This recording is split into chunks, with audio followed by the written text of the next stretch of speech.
Hello students, I hope you all are doing well.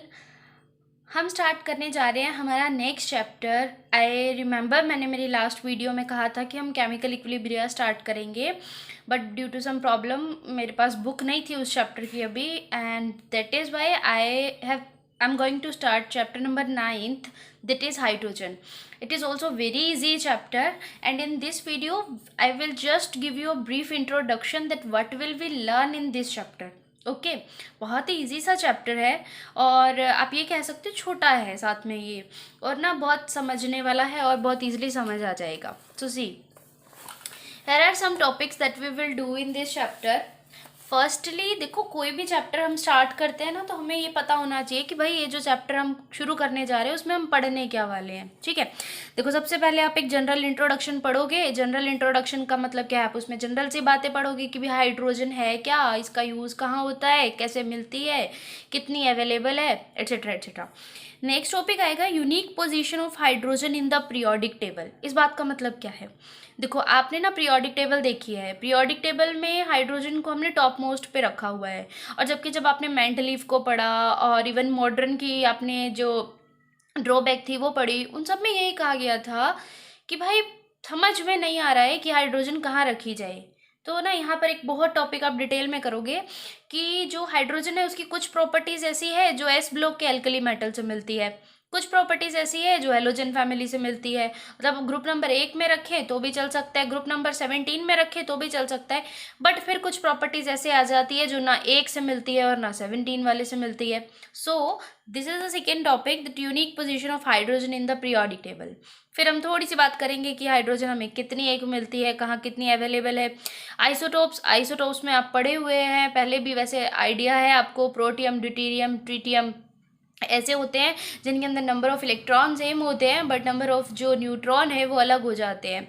So next is preparation of di hydrogen. H2 gas को कैसे बनाया जाता है इसके अंदर आप पढ़ोगे. एक आप लैब में नॉर्मली कैसे बना सकते हो, हम लोग ये पढ़ेंगे. And the second one is commercial preparation, क्या बड़े लेवल पे इसको किस तरीके से बना सकते हो.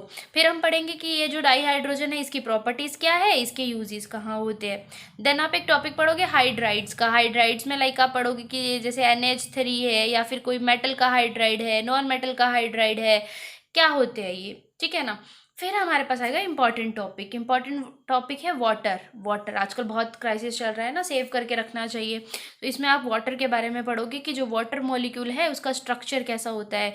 कि आप इसमें एक तरह की एक नई चीज़ सीखोगे. आपने 10th क्लास तक सीखा था कि हमारे पास क्या क्या होता है.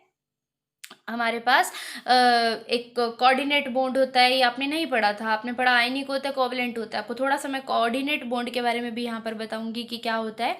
देन हमारे पास आएगा कि ये जो वाटर है इसकी प्रॉपर्टीज़ क्या है, मतलब हम थोड़ी रिएक्शंस देखेंगे इसकी. एंड फिर हमारे पास आता है hard and soft water. Hard and soft water का टॉपिक बहुत ईजी है. देखो हार्ड एंड सॉफ्ट वाटर का मतलब क्या है. हार्ड होता है, हार्ड और सॉफ्ट वाटर ऐसा नहीं है कि वो हार्ड है या सॉफ्ट है. मतलब एक पानी ऐसा होता है जिसमें बहुत इजीली झाग बन जाती है ना, और एक ऐसा होता है जिसमें झाग नहीं बनती. आपने देखा होगा अगर आप कहीं पे भी ऊपर पहाड़ी एरिया में घूमने के लिए जाते हो, आप सिर वगैरह धो या नॉर्मली सोप का यूज़ करो, तो जब आप पानी डालते हो वो सारा वाइट वाइट से कम सा जम जाता है ना. तो वो हार्ड वाटर होता है. सॉफ्ट वाटर बहुत इजीली लेदर फॉर्म झाग बना लेता है. तो क्या चीज़ है जो वाटर को हार्ड और सॉफ्ट बनाती है, आप इसके बारे में पढ़ोगे. नेक्स्ट हमारे पास आएगा इसी में ही कि ये जो हार्डनेस होती है वाटर की वो कैसे कैसी होती है. आप पढ़ोगे कि एक होता है हमारे पास टेम्परेरी हार्डनेस, एक होती है परमानेंट हार्डनेस. इनको रिमूव कैसे करा जाता है, तो आप सॉफ्टनिंग ऑफ हार्ड वाटर के बारे में पढ़ोगे. एक नॉर्मली होता है थोड़ी सी आप उसके अंदर अभी बहुत सारे प्रोसेसेस पढ़ोगे. बाकी एक आयन एक्सचेंज मेथड है, वो अच्छा आएगा यहाँ पर टॉपिक.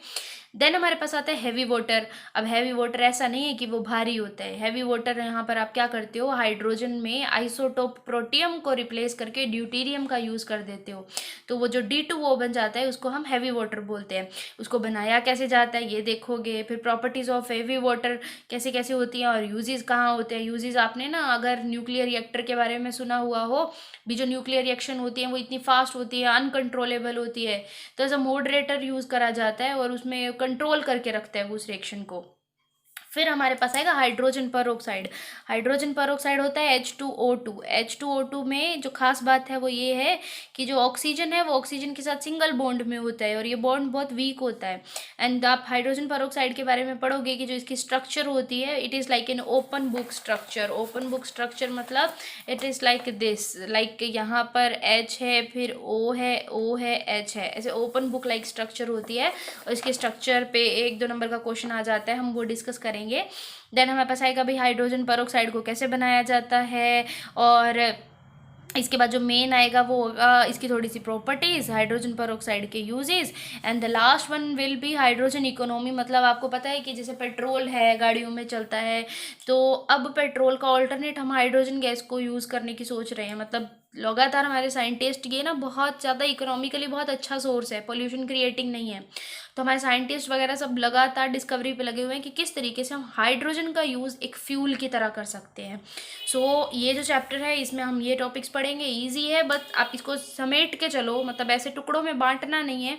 हमें सारा कुछ जो भी हम पढ़ते जाते हैं उसको अपने दिमाग में डालते रहना है। देखो सिंपल से मैंने बताया, पहले हाइड्रोजन के बारे में पढ़ोगे, फिर वहाँ पर एक वाटर का टॉपिक आ जाएगा, वाटर में हार्ड एंड सॉफ्ट आ जाएगा, देन हमारे पास हेवी वाटर आ जाएगा, and then finally we will do hydrogen पर। बहुत ही ईजी सा और बहुत छोटा सा चैप्टर है। छोटा मैं इसलिए कह रही हूँ भी कहीं तुम डर ना जाओ, इतना भी छोटा नहीं है, पर अच्छा चैप्टर है।